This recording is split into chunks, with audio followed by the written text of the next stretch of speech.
Bien, señores, continuando aquí en el programa El Punto, vamos a darle la bienvenida y a saludar al señor Andrés Astacio, abogado, quien es subsecretario de Políticas Públicas del PRM. Bienvenido al programa. Muy buenas noches, muchas gracias por la invitación, Marino. Bueno, cuando hablamos de políticas públicas y el tema de la delincuencia que mencionaba el ministro Peralta, ¿cómo plantean ustedes solución a este problema de la delincuencia y la criminalidad desde el Estado? Mira, de hecho, la declaración del ministro Peralta evidencian solamente dos cosas. Primero, la irresponsabilidad de esta administración. Es una administración irresponsable, porque él descubre hoy que los dominicanos estamos siendo acosados por la delincuencia, cuando tienen 6 años gobernando. Y segundo, también evidencia que el PLD carece de planes para mejorar la vida de los dominicanos. Y carece de un plan para afrontar la delincuencia. Nosotros hemos analizado a profundidad este aspecto, porque la delincuencia tiene varias causas, pero al final del día todas se resumen en la situación de vida de las personas, las oportunidades que tienen las personas dentro de esta sociedad. Uno de los elementos que evidencia, que aunque a veces entendemos que no se concatenan, pero que evidencia la situación o el incentivo que hay para muchos jóvenes a delinquir, es que el 75% de los jóvenes se quieren ir de República Dominicana. Pero además también, otro de los elementos es que República Dominicana se ha vuelto un estado en el cual no hay régimen de consecuencias. O sea, y la primera señal de que no hay régimen de consecuencias la vemos desde los mismos altos estamentos del Estado. Pero a esto, si tú le sumas que como medida como colofón, el desorden en las instituciones llamadas a mantener el orden público. Desorden que empieza con que tenemos una policía mal equipada, tenemos una policía mal paga, pero a la vez tenemos una policía desordenada, una policía que no está dedicada a su labor principal, que es preservar el orden público en República Dominicana. Cuando tú miras todos estos elementos, ves que tenemos, primero, situaciones estructurales de la sociedad.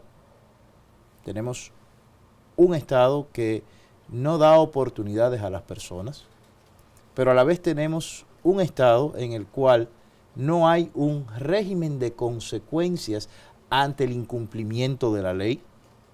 Y por último, tenemos un Estado que ni siquiera se dedica a cuidar el orden público, a cuidar a los organismos llamados a perseguir las violaciones de la ley.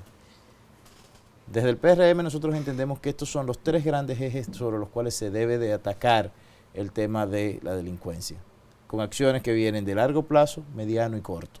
Acción de largo plazo, bueno, estamos con el tema, hay que abordar el tema del empleo, las oportunidades a los jóvenes, el tema de la cultura, la gestión del ocio, pero también en el mediano y corto plazo, aquí en República Dominicana hay que empezar a cumplir la ley. Aquí no podemos seguir viendo cómo los grandes escándalos de corrupción acaban siendo circos de mal gusto, instrumentados por las mismas autoridades que están llamadas a perseguirlos.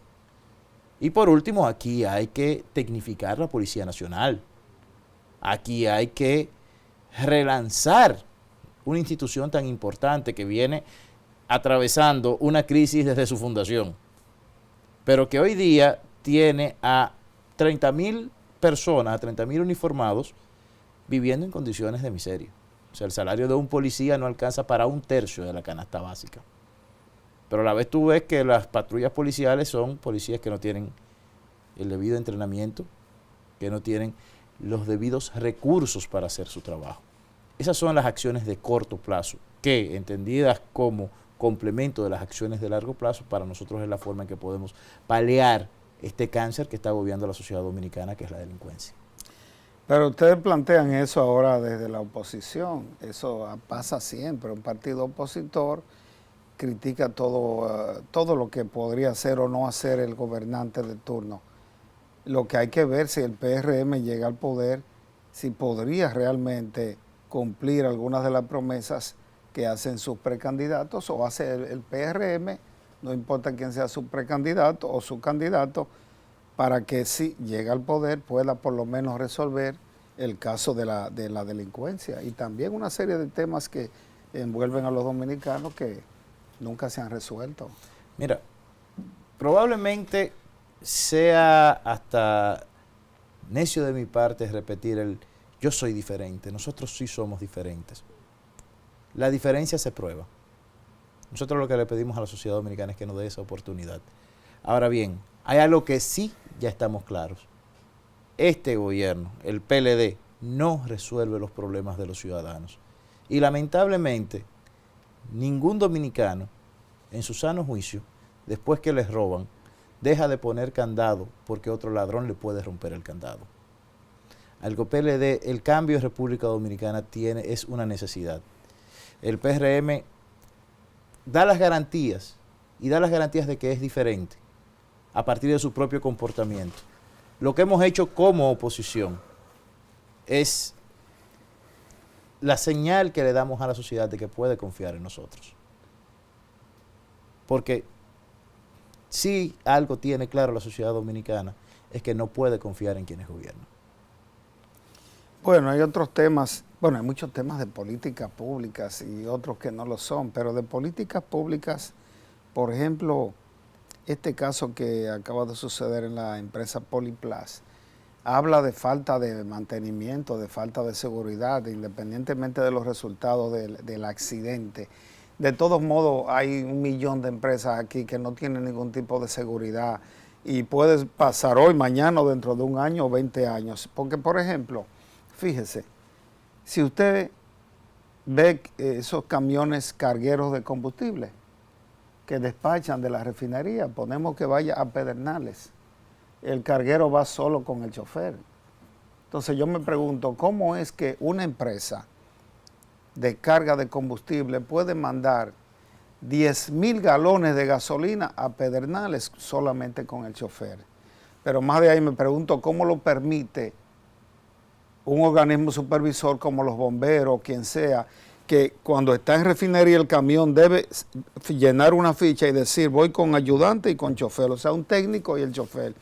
¿Y por qué no ha habido aquí denuncia de ese tipo de cosas? Porque todavía un tipo no se ha dormido, un chofer no se ha dormido, no se le ha volcado el camión, no ha cogido fuego, no ha sido atracado, porque un camión que vaya con un chofer de madrugada, pues salen de madrugada por el vapor, se le atraviesan 3 vehículos y se lo llevan con todo el camión. Sí.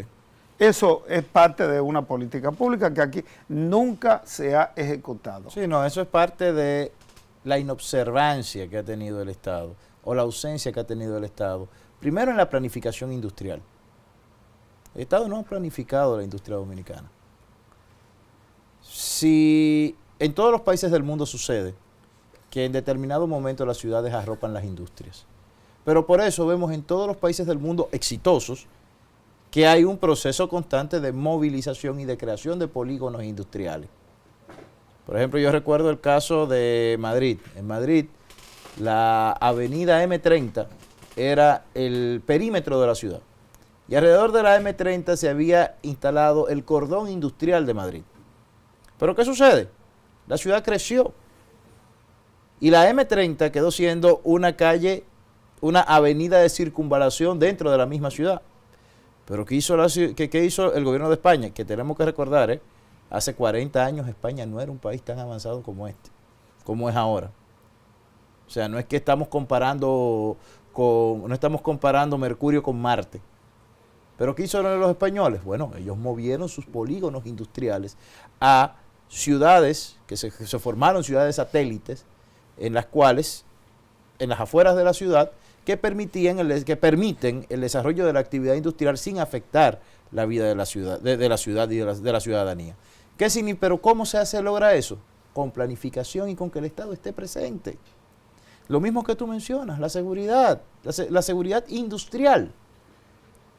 El Código de Trabajo manda a que el Ministerio de Trabajo sea la entidad supervisora a través de su Dirección General de Salud e Higiene de las políticas de seguridad interna de las empresas. De la Dirección laboral. General de Seguridad Industrial. Exacto. Del Ministerio de Trabajo.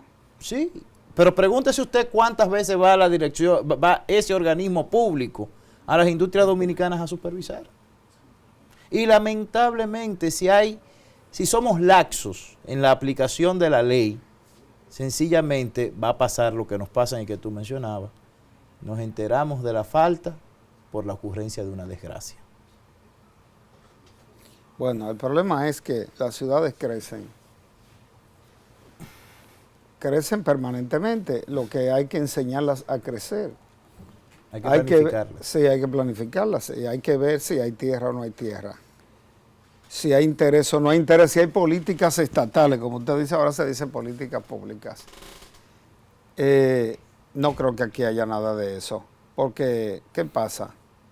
Aquí, si usted se da cuenta, por ejemplo, en cada urbanización que se hizo durante una época, se formaba un barrio aledaño, que era el barrio donde se mudaba, donde la persona ponía a vender chimichurri, la comida de los obreros, y ahí se quedaba y después se mudaban los obreros. Usted lo puede ver en Los Prados, Los Praditos, en Naco, La Yuca. Arroyo Hondo tiene uno. Cada barrio tiene La Herrera, que era una ciudad industrial, ahí vive más gente que empresa allá. Claro. Oiga bien, donde está Talleres Cima, que hay a la orilla, hay un barrio. Donde está Leche Rica, hay un barrio. Pero ¿qué usted va a hacer ahora? O mover la empresa o moverlos a ellos. Eso es un problema, porque si no hay una política de Estado, ya no se puede hacer nada.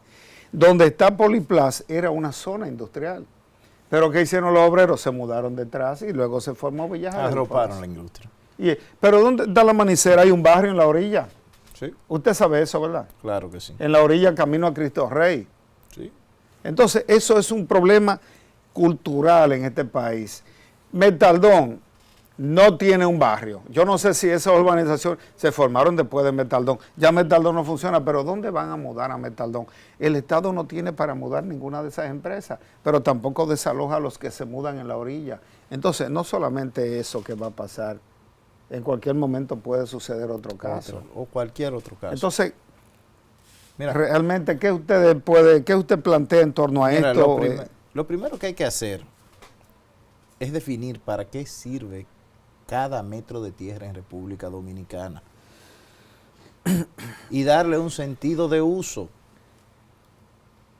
En todas partes del mundo, cuando usted no puede construir usted no puede hacer cualquier construcción en cualquier lado. Porque en todas partes del mundo los distintos usos del terreno, del suelo, están predeterminados. Aquí tenemos, desde hace 20 años, casualmente el mismo tiempo que tiene el PLD gobernando, una ley, desde hace 14 años, una ley de uso de suelo. En el Congreso Nacional, de mayoría PLDista. Pregúntese si algún día, si hemos entrado en alguna discusión sobre un tema tan esencial. Porque a través de esa normativa es que podemos decir, mira, estos son los polígonos industriales. Las industrias, no, tienen que trasladarse. El Estado no tiene dinero para mudarla. Bueno, da incentivos a los empresarios para que las puedan trasladar. Pero también definimos cuáles son los niveles de densidad previamente para las construcciones. ¿Y qué vamos a utilizar? ¿Qué tramos de costa vamos a utilizar para turismo o para puertos turísticos o puertos comerciales? ¿Qué tramos vamos a utilizar para hacer un aeropuerto? Pero en República, el gobierno del PLD sencillamente no pone atención a las cosas que mejorarían la vida de las personas. Yo no quiero que usted diga PLD porque el PRD fue gobierno y no hizo nada en su momento. Estamos hablando de la época moderna, ¿no? Incluso después del 96. Igual los reformistas han sido gobierno y no han hecho nada. Nadie ha hecho nada. Bueno, yo diría que no hay un sistema de políticas públicas estatales para darle forma a este país, que haya responsabilidad por cada cosa. Mira, el ejemplo que tú pones del PRD tal vez es el mejor ejemplo que puedes poner, porque el PRD lamentablemente pagó un precio por ello. El PRD pagó el precio. Históricamente, el PRD fue, podríamos decirlo así, aunque ahora mismo, en estos tiempos, estos términos no son buenos, a veces no son políticamente correctos. Pero el PRD era la novia bonita del pueblo dominicano. Claro que sí. Desde que llegó en 1962. Y era tan bonita, y era tan querida por el pueblo dominicano, que sencillamente se dividió cuántas veces. Pero siempre el que se iba solo. Y solo el PLD pudo construir, a través de una alianza con el polo conservador dominicano, que eran los reformistas, una mayoría alternativa al PRD. ¿Hasta cuándo? Hasta ahora. ¿Por qué? Porque el PRD no nosotros no podemos engañarnos, nosotros, el PRM no puede querer engañarse. Su origen es producto de todas esas falencias que tú mencionas que cometió el PRD. Y fue el mecanismo de escape para poder subsanar todos esos errores que se cometieron en el pasado. De hecho, una de las pruebas de que de esto que te digo es que el PRD tenía, por ejemplo, enquistado durante 20 años la misma dirección. El PRD tenía más de 20 años que no ejercía la democracia como mecanismo de expresión y de estructuración de sus organismos.